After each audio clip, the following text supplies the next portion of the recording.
मैं मुबारकबाद देना चाहता हूँ एजाज भाई और पूरी टीम का। This is the need of the hour. इस तरह का इवेंट ऑर्गेनाइज करना आसान नहीं है। इसके पीछे एक बहुत ही फ़िक्र, उम्मत की फ़िक्र बहुत ज़रूरत है। उसके साथ साथ लीडरशिप, टीम का फॉर्म होना और कई ईयर्स का एक्सपीरियंस लगता है। आज हम ये जो विटनेस कर रहे हैं, आज हम जब ये स्टॉल्स पे जाके देख रहे हैं, वो आज ये विटनेस करने के लिए एक कई सालों की जो मेहनत है। तो मैं बहुत मुबारकबाद देना चाहता हूँ पूरी एजाज भाई की टीम, ऑरिजिन की टीम, लतीफ़ भाई, सब जितने भी लोग, कुछ लोगों के नाम शायद मेरे को मालूम भी नहीं है, जो मेहनत करे, रात भर मेहनत करे ये ऑर्गेनाइज करने के लिए। मैं सबको मुबारकबाद देता हूँ।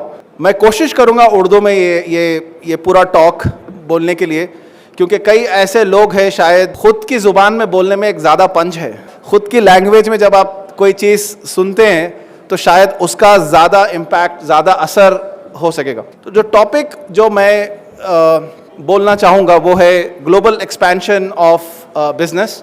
किस तरह आपका बिज़नेस हिंदुस्तान में आप जो शुरू किए हैं वो दुनिया भर में किस तरह आप एक्सपेंड कर सकते हैं, कौन से टेरिटरीज़ में आप अपना बिजनेस एक्सपैंड कर सकते हैं और उसके टेक्निक्स क्या हैं। तो इससे पहले कि मैं टॉपिक पे जिक्र करूं, टॉपिक पे डिस्कस करूं, मैं लिटिल बिट ऑफ बैकग्राउंड मेरे बारे में देना चाह रहा था। ये बैकग्राउंड इसलिए मैं दे रहा हूं ताकि why I am qualified to talk about this, ये आपको समझाने के लिए। इसके अलावा इसका कोई मकसद नहीं है कि मैं एक लॉन्ग स्पीच दूँ जो मेरा बैकग्राउंड ये है, फलाना है। तो आई यूज़ टू प्रीवियसली, मैं माइक्रोसॉफ्ट में काम कर रहा था, तकरीबन 7-8 साल मैं माइक्रोसॉफ्ट में काम करा। उसके बाद ख़ुद का कुछ करने की तलब हुई तो I quit Microsoft to start my own business. अभी अल्हम्दुलिल्लाह 10 साल हो चुके हैं बिजनेस स्टार्ट करके। प्राइमरीली जो मेरा कोर बिजनेस है वो है डिजिटल हेल्थ केयर सॉफ्टवेयर, जो हम प्रिडोमिनेंटली आउटसाइड इंडिया ही बेचते हैं। अगर मैं 100 रुपीज़ में कमाया हूँ तो शायद 5-6 रुपये इंडिया से आए, बाकी के 95 रुपीज़ जो है आउटसाइड इंडिया से ही आए।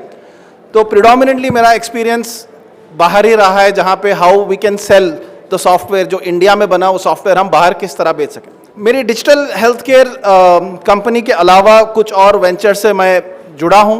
One of them is full stack academy, जो काफ़ी आप लोग नाम सुन चुके होंगे अगर हैदराबाद से अगर आप हैं। अगर जो हैदराबाद से नहीं हैं उनके लिए फुल स्टैक एकेडमी का एक मकसद था कि 10,000 बच्चों को हम किस तरह से ट्रेन करें और उनको टॉप कंपनीज़ में हैदराबाद के किस तरह से प्लेस करें। उस मकसद के तहत हम काम कर रहे हैं। अभी 2 ब्रांचेस हैं और तीसरी ब्रांच इंशाल्लाह कुछ दिनों में अमीरपेट में खुलने वाली है। एक और वेंचर है हैदराबाद मेटल इंडस्ट्रीज़, जिसमें हम रूफिंग शीट्स बना रहे हैं। अगर आपको वेयर हाउस बनाना है या कोल्ड स्टोरेज बनाना है या इवन बाउंड्री वॉल उठाना है तो रूफिंग स्ट्रीट्स की अगर ज़रूरत है तो आप कांटेक्ट कर सकते हैं। हमारा स्टॉल भी अवेलेबल है हैदराबाद मेटल इंडस्ट्रीज़। सो एक ये स्लाइड से मैं बस ये दिखाना चाह रहा था कि कौन से जगहों पे हमारा बिज़नेस, जो प्रोडक्ट्स हम हैदराबाद में बनाएं वो प्रोडक्ट्स हम कौन से कंट्रीज़ में हम ऑलरेडी बेच चुके हैं। तो ऑन द मैप आप लोग देख सकते हैं तकरीबन 25 कंट्रीज़ हैं जहाँ पे बीइंग हियर इन हैदराबाद हम लोग इन सारे कंट्रीज़ में सॉफ्टवेयर बेचने में कामयाब हुए हैं। इसमें से ज़्यादातर कस्टमर्स US, कनाडा, यूरोप से हैं और मिडिल ईस्ट से कुछ कस्टमर्स हैं, अफ्रीकन से कुछ कस्टमर्स हैं, South East Asia, Indonesia, Malaysia, Philippines. यहाँ पर भी अल्हम्दुलिल्लाह I was able to visit, able to acquire customers in these region. किस तरह से बिज़नेस एक्सपैंड कर सकते हैं, किस तरह से अलग अलग जगहों पे जाके हम बिज़नेस फैला सकते हैं। एक इम्पॉर्टेंट चीज़ ये ज़रूरत है हमको समझने की कि क्या है, what is a motivation, why should we expand the business, किस लिए हम हमारा बिज़नेस मुख्तलिफ देशों में एक्सपैंड करें। क्यों हम सिर्फ हैदराबाद में ही हम कर लिए बिज़नेस, यहाँ का यहाँ हम स्टैगनेंट नहीं होना है हमको। तो ये सवाल बहुत इंपॉर्टेंट है। You need to understand what is that motivation. तो मैं थोड़ा हैदराबाद की हिस्ट्री के बारे में एक थोड़ा बैकग्राउंड देना चाह रहा था। I have done masters in political science out of pure interest in history, in journalism, in politics.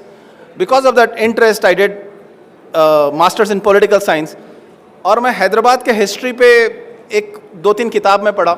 एक चीज़ जो मेरे को बहुत इम्प्रेसिव लगी हैदराबाद के बारे में, तकरीबन 100 साल पहले और आपको ये जान के भी बहुत हैरानी होती कि 100 साल पहले the largest donor of Mecca, मस्जिद हरम का सबसे largest donor was state of Hyderabad. Between 1910 से 1950s तक the largest donor of Haramain was the state of Hyderabad. History में जब ऐसा लिखते कि भाई मीर उस्मान अली खान ने डोनेट किया, बट ये मीर उस्मान अली खान की जेब की प्रॉपर्टी तो नहीं है। ये जो डोनेशन हुआ था वो ये प्रॉपर्टी पूरे स्टेट की थी, पूरे राज्य की थी, जहाँ से बिजनेसेस ग्रो हुए थे, वो बिजनेसेस से टैक्सेस कलेक्ट किया गया, वो टैक्सेस का पैसा was donated to Mecca. The largest donor between 1911 to 1950s was Hyderabad.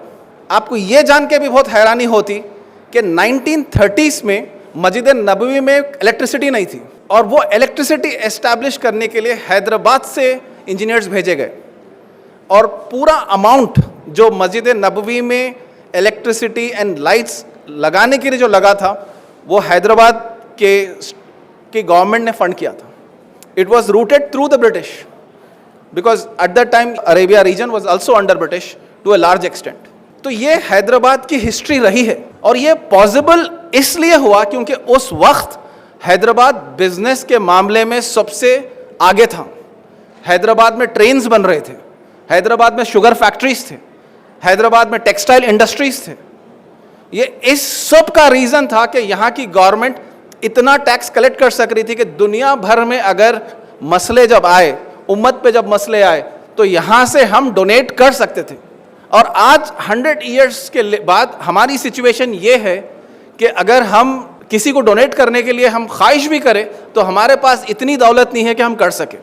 आज फ़लस्तीन पूरा तबाह होके बिलियंस ऑफ डॉलर्स की रिक्वायरमेंट है, लेकिन हमारे पास पैसा नहीं है। और हमारे पास पैसा इसलिए नहीं है क्योंकि हम ऐसे कोई बिजनेसेस एस्टैब्लिश नहीं करें जिसमें वेल्थ जनरेट हो सके। तो ये एक फंडामेंटल प्रॉब्लम है। किंगडम्स कई रहे, through out the history kingdoms कई रहे, वही किंगडम्स अमीर बने जहाँ पे बिजनेसेस, सॉलिड बिजनेसेस फॉर्म हुए, जो बिजनेसेस नॉट ओनली उस एरिया में वो लोगों ने प्रोडक्ट्स बनाए बट दुनिया भर में वो प्रोडक्ट्स को बेचा। तो ये बहुत बहुत अहम चीज़ है जो हम सबको समझने की ज़रूरत है कि अगर हम हमारे मौजूदा हालात बदलना चाह रहे हैं तो we have to establish businesses. कि सही बुखारी में एक जिक्र है, ये उमर रज़ी अल्लाह ताला की हदीस है शायद, जो हाथ देता है वो बेहतर है जो उससे के जो हाथ लेता है। ये हदीस है। ये हदीस का अक्सर एक कोई इंसान भीख मांग रहा है या उसके क्या बोलते हैं उस कॉन्टेक्स्ट में हम अक्सर इस्तेमाल करते हैं स्कॉलर्स। बट ये हदीस का एक और इंटरप्रिटेशन ये है कि हमको वो हाथ बनना है जो देने वाला है, हमको वो हाथ नहीं बनना है जो लेने वाला है। आज हमारी हालात ऐसी है हमारे कौम की कि हमारी उम्मीद गवर्नमेंट से है क्योंकि हम लेने वाला हाथ बन चुके हैं। हम गवर्नमेंट से सब्सिडीज चाहते, हम गवर्नमेंट से स्कीम्स चाहते, हम कोई मस्जिद भी बनाना है तो हमारे लोग सऊदी, दुबई, इधर उधर जाके चंदा वसूल करने की कोशिश करते। तो हम लेने वाले हाथ बन गए, हमको बनना है देने वाला हाथ। और वो देने वाला हाथ जब ही इंसान बन सकता जब उस रीजन में, उस जगह पे सक्सेसफुल बिजनेस एस्टैब्लिश हो। और ये हैदराबाद बिजनेस एक्सपो वो एक उस राह पे ये कौम को फिर से लेके जाने के लिए एक चिंगारी है, समझिए आप। अब ये शुरू हुई है। नेक्स्ट 5 years, 10 years, 15 years हमारा विजन होना चाहिए कि हम जो हमारी हिस्ट्री रही है जिसमें हम देने वाले हाथ थे, लेने वाले हाथ नहीं थे, वो देने वाला हाथ बनना है हमको। बिजनेस में डेप्थ में किस तरह से ग्लोबल एक्सपेंशन हम कर सकते हैं, उससे पहले एक 2-3 सिंपल चीज़ें मैं जिक्र करना चाह रहा था। बिजनेस करना एक्चुअली डिफ़िकल्ट नहीं है। मैं उसका एक प्राइम एग्जांपल मैं खुद हूँ। मैं खुद अपने आप को एक्सट्रीमली लेज़ी इंसान मानता हूँ। मैं उठता हूँ 1 बजे, मैं नमाज वमाज पढ़ के खाना वाना खा के जब मैं लैपटॉप तक जाके काम करने जाता हूँ या ऑफिस तक जाता हूँ तो 3 बज जाते हैं। उतना लेज़ी होने के बावजूद अल्हम्दुलिल्लाह हम बिज़नेस एक्सपैंड कर सके। अगर मैं हार्ड वर्किंग होता तो शायद 10x 20x रिटर्न्स ऑलरेडी हो जाते। बट थ्रू आउट दिस ये बिज़नेस की जर्नी में मैं ये देखा कि बिज़नेस करना एक्चुअली बहुत सिंपल है अगर आप सिंपल इस्लामिक प्रिंसिपल्स आप फॉलो कर लें। हुज़ूर सल्लल्लाहु अलैहि वसल्लम को 2 लक़ब मिले थे। ये आप नबी बनने से पहले ही ये लक़ब मिल गए थे। ये दो लक़ब थे, अल अमीन और अल सादिक। अल सादिक का मतलब होता है वो इंसान जो हमेशा सच बोलता, और अल अमीन का मतलब है वो इंसान जो भरोसेमंद है, जिस पे भरोसा कर सकते। ये लक़ब इस्लाम आने से पहले, हुज़ूर सल्लल्लाहु अलैहि वसल्लम नबी बनने से पहले उनको ये लक़ब मिल गए। हम में से कितने लोग हैं ये ब्रांड वैल्यू के लिए हम जाने जाते? कितने ऐसे दोस्त हैं आपके जो आपको एक सच्चा इंसान मानते? कितने दोस्त हैं आपके जो आपको भरोसेमंद इंसान मानते? ये एक बेसिक एस्पेक्ट है। और इस्लाम में बिजनेस करने के भी जो तरीक़े हैं वो बहुत ही सिंपल तरीके से समझाए गए हैं। लोग कॉम्प्लिकेट कर देते हैं। आप अगर बिजनेस स्टडी करने समझने के लिए गए from an Islamic point of view, लोग कॉम्प्लिकेटेड अरेबिक वर्ड्स, ये फलाना चीज़, ये फलानी चीज़, but actually 10 very very simple उसूल है बिजनेस करने के। ओवरऑल अगर जितने भी हदीस, जितने भी कुरान के आयतें देख लो, बस सिंपल 10 बिजनेस के उसूल हैं। पहला है आप सच्चे रहो, बी एब्सोल्युटली ट्रूथफुल।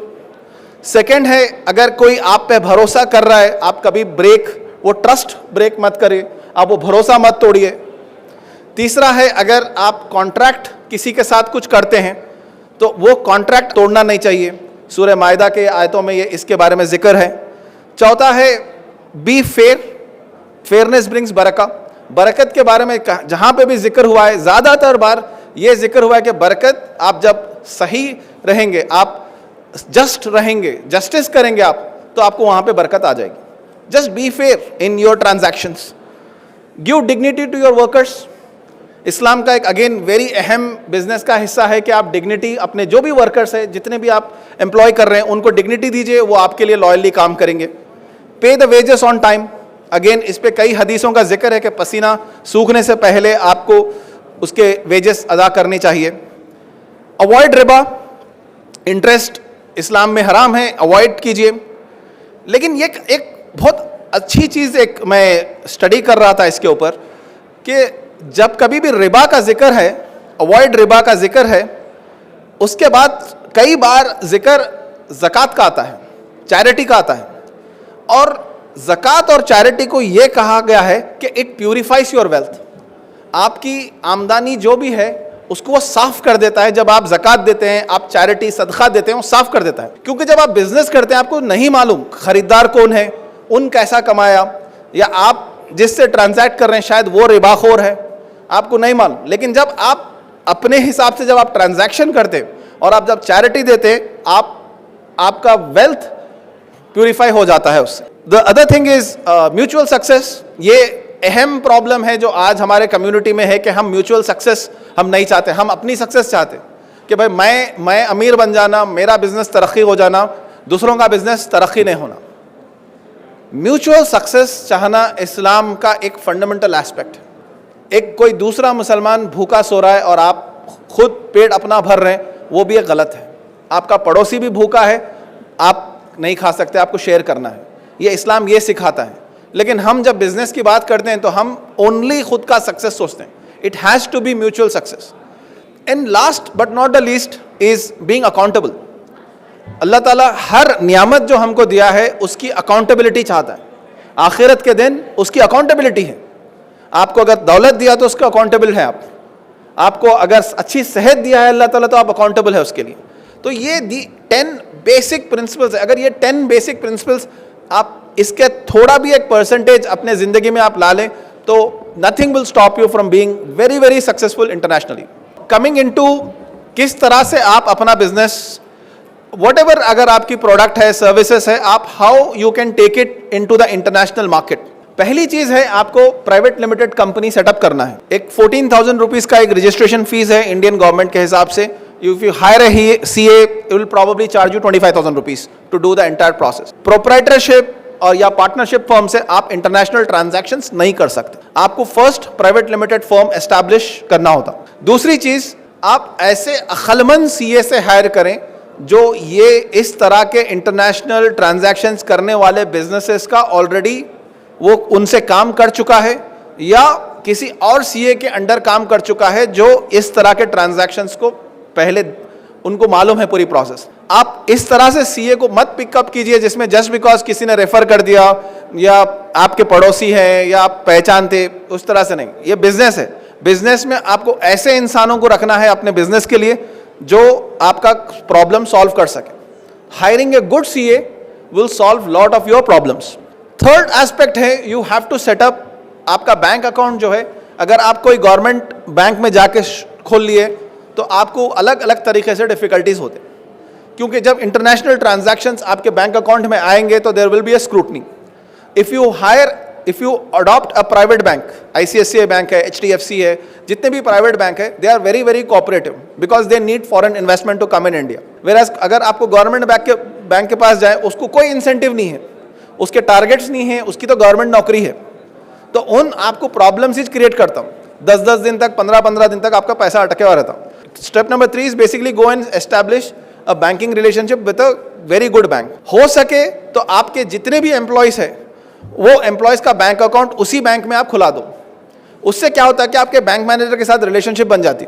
आपको जितने भी प्रॉब्लम्स हो रहे या कुछ भी एक इश्यू आ रहा तो बैंक मैनेजर आपको अगर असिस्ट करा तो आप इजीली वो प्रॉब्लम को सॉल्व कर ले सकते. अगर बैंक मैनेजर आपको बातिश नहीं कर रहा, nobody is caring about it, तो आपका पैसा जैम्ड है और 10 दिन 15 दिन लग जाते वो पैसा छुड़ाने में. उसके बाद it causes lot of problems from a business stand point. RBI के पर्पस कोड्स हैं, ये थोड़ा टेक्निकल एस्पेक्ट है, बट अगर आप खुद बिजनेस कर रहे हैं तो ये चीज़ स्टडी करना बहुत ज़रूरी है. मेरे को भी तकरीबन 3-4 साल लग गए ये समझने में, and I used to pay lot of money to people to get this things done. उसके बाद मैं खुद ये चीज़ को समझ गया और 1-2-3 घंटे लगता समझने में. अगर ये समझ गए आप तो आप ये खुद डिक्लेरेशन फॉर्म्स आप खुद भर सकते. तो RBI की एक पर्पस कोड्स की एक डॉक्यूमेंट आती, आपका बिजनेस पर्पस कोड क्या है और वो फॉर्म्स किस तरह भरते हैं, वो अगर आप एक स्टडी करके सीख गए. अगर आप प्राइवेट बैंक यूज़ कर रहे तो उसमें ऑटोमेटेड फॉर्म्स भी रहते, वो ऑटोमेटेड फॉर्म्स आप इमीडिएटली भर दे सकते, विद इन 24 आवर्स आपके पैसे रिलीज हो जाते. लेकिन अगर आप गवर्नमेंट बैंक यूज़ कर रहे तो आपको फिजिकली वो फॉर्म भरना पड़ता, वो फॉर्म भर के एंटर करने पे आपके पैसे रिलीज होते. एक FIRC बोल के एक डॉक्यूमेंट आती, फॉरेन इनवर्ड रेमिटेंस सर्टिफिकेट. ये वेरी वेरी एसेंशियल है. अगर ये सर्टिफिकेट आपको इशू नहीं हुई वो ट्रांजैक्शन की, तो फिर आपको आगे चल के वो अगेन उसके ऊपर टैक्स इंक्वायरी रहती, फिर मल्टीपल इश्यूज आप फेस करते. तो ये FIRC इज़ वेरी मैंडेटरी. आप फॉर्म इमीडिएटली भर दें, फॉर्म भरने के बाद FIRC इशू हो जाती. FIRC इशू जैसा हो गई आपके पैसे आपको आ जाते, जो वेरी इंपॉर्टेंट है. ये तो फर्स्ट हो गया कंप्लायंस का. कंप्लायंस आप 3 दिन में आप पूरा फिगर आउट कर ले सकते हैं. अगर 3 दिन आप डेडिकेटेडली 24 आवर्स कंप्लायंस को स्टडी करें तो आप 3 दिन में आप कंप्लायंस को सॉल्व कर दे सकते. नेक्स्ट इंपॉर्टेंट चीज़ है कि आप जो प्रोडक्ट बेच रहे, आप जो सर्विस बेच रहे इंटरनेशनल मार्केट में, उसको आपको एक गहराई से समझने की ज़रूरत है. जनरली लोग क्या कहते हैं कि आप जो बेच रहे उसके बारे में क्लूलेस रहते, और वो क्लूलेस प्रोडक्ट आप इंटरनेशनल मार्केट में लेके जाते, कोई ख़रीदता नहीं, और फिर आपको लगता है कि अरे हमारा प्रोडक्ट तो बिक रहा ही नहीं कहीं भी बोल. तो आपको मार्केट पोजिशनिंग बहुत बहुत इंपॉर्टेंट है. So for example, what is the quality of your product. अब क्वालिटी का मैं एग्जाम्पल आपको ये देना चाह रहा हूँ कि हैदराबाद में अगर आप बंजारा हिल्स में चले गए तो ऐसे कई फर्नीचर स्टोर्स हैं जिसमें एक सोफे की कीमत है 15 लाख रुपए, और 15 लाख से अबाव भी मिल जाते हैं आपको. और आप थोड़ा 4 किलोमीटर इधर आके अगर आप फर्नीचर स्टोर्स में गए तो आपको 15,000 रुपये में सोफा मिल जाता. तो कितना डिफरेंस है? 100x का डिफरेंस है. एक जगह पे 15,000 है, एक जगह पे 15 लाख है. 100x का क्वालिटी का डिफरेंस रहता क्या? नहीं रहता.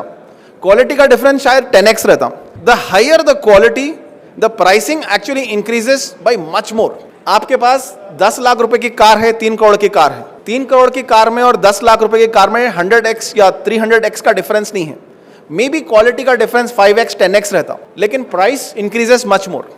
तो आप जब अपना प्रोडक्ट सर्विस मार्केट में लाते, उसकी क्वालिटी पे अगर आप फोकस करें, अगर आप क्वालिटी 3x 4x भी बढ़ा रहे तो उसकी कीमत 7x 10x 20x 30x बढ़ जाती. तो प्राइस और क्वालिटी का लीनियर रिलेशनशिप नहीं है, ये नॉन लीनियर रिलेशनशिप है.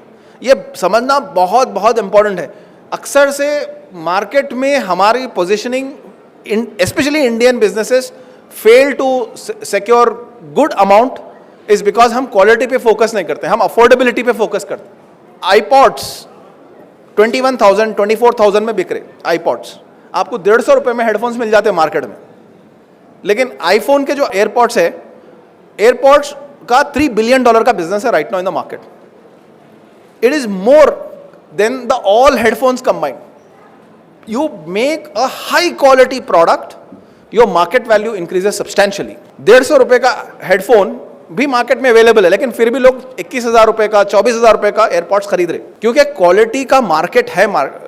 There is people who purchase that. So ये very important है. Similar examples जैसे टाइटन की वॉच है. टाइटन की वॉच आपको 10-15 हज़ार रुपए में मिल जाती है, 8,000 रुपए में मिल जाती है. रोलेक्स की वॉच है, वही टाइम दिखाती, वही काइंड ऑफ मटेरियल से बनी है, 10 lakh, 15 lakh, 20 lakh. So way international market works is that you have to focus on quality. अगर आप अफोर्डेबिलिटी पे गए, दुनिया अफोर्डेबल प्रोडक्ट्स को उतना इंपॉर्टेंस नहीं देती. Winning on affordable products in international market is very very hard, extremely hard. आप जितना क्वालिटी प्रोडक्ट्स आप फोकस करें, आपकी सर्विस पे फोकस करें जो हाई क्वालिटी है, there is market for that. एक बार आपको अंडरस्टैंडिंग हो गई कि भाई हमारे प्रोडक्ट की क्वालिटी ये है, ये प्राइसिंग में आप इंटरनेशनल मार्केट में ये प्रोडक्ट को उतारना चाहते हैं. The other very important thing is how do you build collaterals. आपके पावर पॉइंट प्रेजेंटेशंस, आपकी वेबसाइट, आपके वीडियोस, ये सब प्रॉपर प्रोफेशनल ग्रेड होना चाहिए. तो ये कोलैटरल्स पे फोकस आप करें. ये कोलैटरल्स आपके बन गए, आपकी वेबसाइट प्रॉपर हो गई, आपके पास पावर पॉइंट प्रेजेंटेशन है, ब्रोचर्स है, वीडियोस है, then you can start now selling your product in the international market. So अभी आपके पास आपका प्रोडक्ट तैयार हो गया, आप लाने के लिए तैयार है आप मार्केट में. How do you go and sell it to the end customer? तो इसके लिए आपको आपका सेल्स नेटवर्क बनाना बहुत जरूरी है. So how do you make a sales network? अब सेल्स नेटवर्क में लोग क्या करते हैं कि भाई एक तो नेटवर्किंग, आपको अलग अलग एक्सपोज, अब जैसे ये एक एक्सपो है, इसमें आप नेटवर्क करें. इसी तरह अगर वेरियस इंटरनेशनल कंट्रीज में जो एक्सपोज होते हैं उस पर आप विजिट करें, उस पर आप अपने कॉन्टैक्ट्स बनाएं. ये ईजी तरीका है. बट इसके अलावा भी आप क्या कर सकते हैं, आप just reach out people on LinkedIn, reach out people on through emails, search there websites, send them an email saying that, hey, this is the company, this is the product that I have, here's a presentation, I am looking for a reseller, would you be able to resell our product? And there are lot of companies internationally just reselling के काम पे लगे हैं. वो लोग खुद कुछ नहीं बनाते, वो लोग फॉरेन से जो भी कंपनीज आते हैं उनके रीसेलर बन जाते हैं, and they sell that in the international market. So आपका goal as a founding member, as a जो कंपनी के जो कोर ग्रुप है, main task would be to create a huge reselling network. हर कंट्री में आपका एक रीसेलर होना चाहिए, या एटलीस्ट आपकी ये कोशिश होनी चाहिए जो मार्केट्स में आप एड्रेस करना चाहते हो वो मार्केट्स में आपका रीसेलर हो. अब ये रीसेलर्स के बारे में एक इंटरेस्टिंग चीज मैं बोलता हूँ. सो जनरली आपको ऐसे लोग मिल जाते हैं जो समझिए मिडिल ईस्ट कंट्रीज से है. उल्ला फर्स्ट आपको क्या बोलते हैं कि भाई मैं आपका प्रोडक्ट बेचता हूँ, लेकिन वो मेरे ब्रांड पे बेचता हूँ. अब उन लोगों की मेन पिच क्या रहती है कि भाई देखो, सऊदी की कंपनी इंडिया की कंपनी के साथ डायरेक्टली काम नहीं कर सकती, लीगली अलाउड नहीं है. मेरी कंपनी सऊदी में है, मैं डील कर लेता हूँ, मेरे नाम पे आप आपका प्रोडक्ट दे दो बोल के. तो जब मैं बिजनेस स्टार्ट कर रहा था, मेरे को ये बिल्कुल समझ में नहीं आ रहा था ये कॉन्सेप्ट, क्योंकि भाई सऊदी की कंपनी अगर फॉरेन के कंपनी से काम नहीं कर सकती, तो तुम्हारी जो सऊदी की कंपनी है वो मेरे कंपनी से कैसा काम कर सक रही? सिंपल लॉजिक है ना भाई. उन ये बोल रहा कि भाई देखो वो सऊदी की XYZ कंपनी है, उन तो आपसे डायरेक्टली काम नहीं कर सकती, आप मेरे को दे दो प्रोडक्ट, मैं बेचता हूँ, बट तुम मेरे से कर रहे काम, ये कैसा हो सकता? फर्स्ट 1-2-3 साल लगे मेरे को ये चीज़ समझने में कि ऐसा कुछ भी नहीं है. Right now our economy, our country is in that kind of space जहाँ पे दुनिया के हर कंट्री से इंडिया के एक्सपोर्ट्स इंपोर्ट्स हो रहे हैं. तो ये बहुत ज़रूरी है समझने के लिए कि आप दुनिया के कोई भी कंट्री से आप बिजनेस कर सकते हैं. ऑलरेडी वो कंट्री से हमारा बिजनेस हो रहा. तंजानिया जैसा छोटे कंट्री से भी $3 बिलियन का एक्सपोर्ट इंडिया का हो रहा एवरी ईयर. तो आपको ये फिक्र करने की जरूरत नहीं है कि भाई अरे मैं पहला इंसान हूँ ये कर रहा हूँ, बल्कि ऑलरेडी लोग कर रहे. अपन बहुत बैकवर्ड है अभी, अपन नहीं कर रहे वो चीज़, दूसरे लोग ऑलरेडी कर ले रहे. तो आप सेल्स नेटवर्क बनाइए, इंसिस्ट ये कीजिए कि भाई ब्रांड मेरी रहती, आप कनेक्ट कराइए, आपको ये परसेंटेज मिलता ये प्रोडक्ट में. क्योंकि अगर आपकी ब्रांड जब बनने लगती तो आपको डायरेक्ट लीड्स आना शुरू हो जाते वो कंट्री से, तो आप किसी के मोहताज होने की ज़रूरत नहीं रहती वो टाइम पे. और एक चीज़, आप डायरेक्ट आउटरीच भी कर सकते वेरियस कंट्रीज़ में. फॉर एग्जाम्पल मेरा Peru is one of the markets जहाँ पे तकरीबन अल्हम्दुलिल्लाह अच्छा खासा बिजनेस हम लोग करते. I have never been to Peru. The only way I was able to crack it is through direct LinkedIn पे मैं मैसेजेस भेजना शुरू करा. I identified a list of contacts in Peru, सबसे कनेक्शन रिक्वेस्ट भेजा, and I started sending them messages कि भाई मेरा ये प्रोडक्ट है, आपको चाहिए तो आप बोलिए. अब बीच बीच में छोटे छोटे स्पेनिश में वर्ड्स लिखना तो अल्लाह खुश हो जाते. Message back, and you build relationship with people. Ultimately जो प्रोडक्ट आप बेच रहे वो प्रोडक्ट बेचने से पहले आप एक इंसान से रिलेशनशिप एस्टैब्लिश कर रहे, सामने वाले खरीदार से आप रिलेशनशिप एस्टैब्लिश कर रहे, ये बहुत अहम है. तो जनरली इंडियन बिजनेसेस का अक्सर से जो प्रॉब्लम होता है, जो बिजनेसेस ज़बरदस्त प्रोडक्ट्स है हमारे पास, ऐसे ऐसे प्रोडक्ट्स, अभी रिसेंटली आप देखे होंगे एक वीडियो वायरल हुआ, अमेरिका में अमूल दूध बिक रहा. अमूल दूध यहाँ से लेके जाके कोल्ड स्टोरेज में करके $7-8 में अमेरिका में बेच रहे अमूल का दूध. अगर अमूल का दूध बिक सकता तो मस्कती का दूध कहीं को नहीं बिक सकता. चाय तो मस्कती के दूध से और बेहतर बनती है अमूल के दूध से. तो सवाल यह है कि हमारे पास प्रोडक्ट्स ऑलरेडी अवेलेबल हैं, अब किस तरह से हमारे प्रोडक्ट्स हम इंटरनेशनल मार्केट में हम बेचना, ये हमको फिगर आउट करना है. Every product that we have has an international market. Simple अपनी ईरानी चाय भी ले लो आप, स्टारबक्स वाला आया यहाँ पे खोल लिया, 400 रुपए की कॉफी बेच रहा, बकवास कॉफी. लेकिन हमारी ईरानी चाय हम नहीं लेके जा रहे आउटसाइड, और हम यहाँ पे हम ईरानी चाय का पूरा खत्म होते जा रहा कल्चर. तो हमारे जो प्रोडक्ट्स है, हम खुद वो प्रोडक्ट्स पे कॉन्फिडेंस नहीं ला रहे. अगर हमें खुद कॉन्फिडेंस आ गया वो प्रोडक्ट्स पे, हम दुनिया भर में मार्केट है वो प्रोडक्ट्स के लिए. The point is you have to create your outreach campaign. अब LinkedIn is one of the best tools. अगर आपके पास प्रोडक्ट है, start reaching out to people on LinkedIn. अलग एक कंट्री में आप एस्टैब्लिश करो, एक 10 कॉन्टैक्ट 15 कॉन्टैक्ट अलग अलग कंट्रीज में आप एस्टैब्लिश करो. आप उनसे just talk to them, set up a call, एक हाफ एन आवर आप एक डिस्कशन करो आप, दैट्स इट. अगर उससे अगर बात बन रही तो people are ready to do the business. Even अगर आपका हार्डवेयर बिजनेस है, आप एक्सपोर्ट कर सकते प्रोडक्ट, आप शिप कर सकते. आजकल एयरवे से एक सैंपल प्रोडक्ट 5 सैंपल प्रोडक्ट बेचना कोई बड़ी बात नहीं है. आज 500 1000 2000 रुपए लगते बस आपको एक शिप करने के लिए एक सैंपल प्रोडक्ट बोल के आपको प्राइस भी लो, फ्री में भी आप एक सेंड कर सकते कई लोगों को. मेरे कई दोस्त हैं जो एक्सपोर्ट हार्डवेयर प्रोडक्ट्स का करते. All their strategy was LinkedIn पे डिस्कस करें, उसके बाद एड्रेस लिए भेज दिए प्रोडक्ट. अब उसके घर पे प्रोडक्ट चले गया, 5 दिन 10 दिन 15 दिन चले जाता. आपको ऑलरेडी अगर आपके रिश्तेदार यूएस में है तो वो लोग भेज रहे हैं आपको, जैसा एक पोस्ट से शिप कर रहे, उसी तरह आप अपना प्रोडक्ट शिप कीजिए. They get to see the product. Once they see the product they might make an order. और दुनिया कैसा है कि आज world has become such a way कि अगर सामने वाले को फायदा नजर आ रहा, उन बिजनेस करने के लिए तैयार है. आपको बस सामने वाले को वैल्यू दिखाना है कि बस मेरा जो प्रोडक्ट है आपके लिए वैल्यूएबल है ये. अब उन क्या कंपेयर करता है कि भाई ये प्रोडक्ट मिला मेरे को, ये प्रोडक्ट जो दूसरे प्रोडक्ट्स मार्केट में अवेलेबल है इससे बेहतर है या नहीं है. Right, as simple as that. Instead of worrying कि भाई ये प्रोडक्ट का एक्सेप्टेंस मिलता नहीं मिलता, अक्सर से द मेन प्रॉब्लम जो आता, जो भी मैं स्टार्टअप्स जिनसे मैं थोड़ा मेंटरिंग करा या जिनसे मैं डिस्कशन करा, लोग ज़्यादा सोच लेते अपन. सामने वाला क्या समझता कि अरे मेरी वेबसाइट अभी परफेक्ट नहीं हुई, मेरे प्रोडक्ट में फलाना वो है, या शायद लेते कि नहीं लेते, कि इंडिया में लोग नहीं ले रहे, बल्कि मेरा प्रोडक्ट इंडिया में लोग नहीं लेते because it's priced very highly. That has not stopped me from selling outside India. In fact I prefer selling outside India because मेरे को अगर 10 घंटे की एफर्ट इंडिया में लग रही तो मेरे को 3 घंटे की एफर्ट फॉरेन कंट्रीज में लग रही वो बेचने के लिए, तो मैं क्यों बेचूं इंडिया में. And I can price it 4x the same product. तो ये वेरी इंपॉर्टेंट है समझना कि आप जो भी प्रोडक्ट आप लाए, आप you sell it in international market, you will get immediate feedback. और ये भी बहुत इंपॉर्टेंट चीज़ है. इंडिया में क्या है, लोग फीडबैक नहीं देते आपको. आपका प्रोडक्ट खरीदते नहीं, या तो खरीदते या तो नहीं खरीदते, लेकिन आपको फीडबैक नहीं देते. वेरएज फॉरेन कस्टमर्स जो है आपको प्रॉपर फीडबैक देते कि ये प्रोडक्ट मैं इसलिए नहीं खरीद रहा हूँ क्योंकि मेरे को ये डिफेक्ट्स नजर आ रहे हैं, अगर आप ये सॉल्व कर लिए तो मैं ये प्रोडक्ट लेने के लिए तैयार हूँ. तो ये फीडबैक भी बहुत एसेंशियल है क्योंकि this helps you improve your quality. थोड़े इंपॉर्टेंट लर्निंग्स है जो लास्ट 10 ईयर्स के मेरे, जो मैं बहुत एक कंसाइज तरीके से मैं एक समराइज करा. The most important thing as a business owner that you have to realise is that you have only 8 hours a day, और आपके वक्त की कीमत है. तो आप जब इंटरनेशनल मार्केट्स में आप बेच रहे, अपने वक्त की कीमत आप रखिए. Don't waste time with useless conversations, don't waste time with customers who cannot purchase your products, don't waste time just having long. अगर 3 मीटिंग से बढ़ के अगर किसी को लग रहे आपका प्रोडक्ट खरीदने के, तो मोस्ट प्रॉब्ली वो बंदा खरीदने वाला नहीं है आपसे. First meeting, second meeting, third meeting should be the closure. पहली मीटिंग हो रही, दैट मीन्स आपके प्रोडक्ट में उसको इंटरेस्ट है. सेकेंड मीटिंग में आपके प्रोडक्ट को समझने की कोशिश कर रहा, थर्ड मीटिंग में या तो रिजेक्ट करता या तो खरीदता.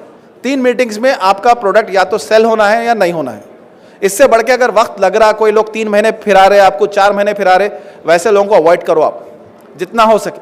और अपने कौम का सबसे बड़ा प्रॉब्लम ये है कि ऐसे कई लोग घूमते रहते जो एक्चुअल में बिजनेस आपको ला के देने वाले नहीं है, लेकिन बड़े बड़े ख्वाबान दिखाते हो कि भाई मैं ये कर लेता हूँ, वो कर लेता हूँ, मेरे को फलाने जने पहचानते, ये $1 बिलियन कंपनी पहचानती है बोल के. वैसे लोग कुछ भी बिजनेस आपको नहीं ला के देते. अगर 3 मीटिंग में आपको बिजनेस नहीं आ रहा, खत्म. आप मत बात करो उन लोगों से, जितना हो सके उतना. Second is insist on having proper contracts. International में बिजनेस अगर आप कर रहे, you need to have solid contracts. अब चैट जीपीटी आ गया, 10 साल पहले हमारे पास चैट जीपीटी भी नहीं था. वो बनाने के लिए कॉन्ट्रैक्ट भी बहुत 2-2 दिन 3-3 दिन की मेहनत लगती थी. अब चैट जीपीटी पे आप 2 प्रॉम्प्ट मारो, 5-10 मिनट में आपका कॉन्ट्रैक्ट बन जाता. With in that initial 30 minutes of effort that you put in creating contract, that puts a solid relationship. क्योंकि आप, और सुन्नत भी एक तरीका है कि कॉन्ट्रैक्ट के साथ काम करने का. अगर क्लाइंट कोई मिला आपको और वो इंसिस्ट करता है कि भाई ये चेंज करो बोल के, स्पेशली मिडिल ईस्ट के क्लाइंट्स के उल्ला इंसिस्ट करते कि भाई कुछ भी आप रखो उल्ला, कुछ तो भी एक सजेशन देते. अगर वो सामने वाला पार्टी सीरियस है नहीं है, उसको समझने के लिए आप ये कॉन्ट्रैक्चुअल एक कॉन्ट्रैक्ट भेज सकते कि अगर मैं ये चेंज करा, then you should purchase that product. I am doing the change only for you. Do you sign it that subject to me changing the product you would purchase? अगर आप वो कॉन्ट्रैक्ट भेजे और उन्होंने इमीडिएटली रिजेक्ट कर दिया तो मतलब उसका कोई इंटरेस्ट ही नहीं है खरीदने का आपका प्रोडक्ट. वो ऐसे ही आप आधे घंटे का मीटिंग हुआ तो कुछ सजेशन देना था तो दे दिया उन्होंने. तो ये चीज अगेन वेरी इंपॉर्टेंट है. इसके अलावा most important thing is just keep trying, don't lose hope. You are building a network. When you get that first client, it might take certain amount of time. But अगर आप LinkedIn पे लोगों को message करते गए, cold emails करते गए, it's a matter of time that you will start cracking business. और एक बार business start हो गया, when you get that first customer, आपको वो market से open up हो जाता है. क्योंकि next customer मिलना बहुत आसान हो जाता है, क्योंकि आप case study बताते कि फलाना customer मेरा already आपके country में है. अब मेरे को पेरू में एक कस्टमर मिला, पेरू के मैं देन सब्सिक्वेंटली जितने भी फार्मा कंपनीज है उनको मैं रीच आउट करा, बोला कि भाई मेरे को ऑलरेडी फलाना कस्टमर अवेलेबल है. My chances now increase by, अगर मैं 100 ईमेल्स पहले करना था तो अभी 50 ईमेल्स में मेरे को कस्टमर मिल जा रहा. Once I have a portfolio in a particular country, it becomes even more easy. People don't insist कि भाई आप यहाँ पे आओ जब भी पैसे मिलते, all that. As long as आपका पोर्टफोलियो बनना शुरू हो गया, आपको कस्टमर्स मिलना शुरू हो जाते.